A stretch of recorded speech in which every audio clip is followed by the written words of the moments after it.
बाबासाहेबांची लेखणी म्हणजे वीज होती. ती खोट्या परंपरांना चिरणारी आणि नव्या विचारांना जन्म देणारी. तिच्या प्रत्येक ओळीत क्रांतीचा ठसा होता आणि प्रत्येक शब्दामागे शतकांचं दुःख दडलेलं होतं. ती लेखणी बोलत नव्हती, ती गरजत होती.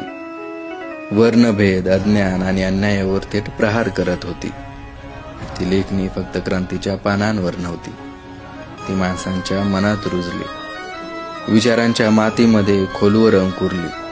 तिच्या प्रत्येक ओळीत अन्यायाला आव्हान होतं आणि प्रत्येक शब्दात माणुसकीचा शपथविधी. तिने आवाज दिला त्या लोकांना ज्यांना जगाने ऐकणं नाकारलं होतं, आणि स्वप्न दाखवलं त्या डोळ्यांना ज्यांनी कधी स्वातंत्र्याचं स्वप्न पाहिलं नव्हतं.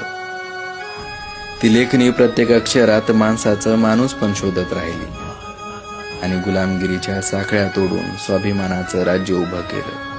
बाबासाहेबांची लेखणी म्हणजे शब्दांचं शस्त्र, ज्याने समाजाला गुलामीतून विचारांच्या स्वातंत्र्याकडे नेलं.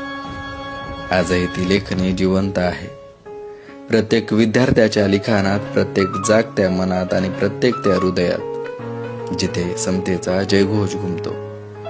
विचारांची मशाल पेटते आणि प्रत्येक ठोक्यात उमलतं एकच नाव: जय भीम, जय संविधान.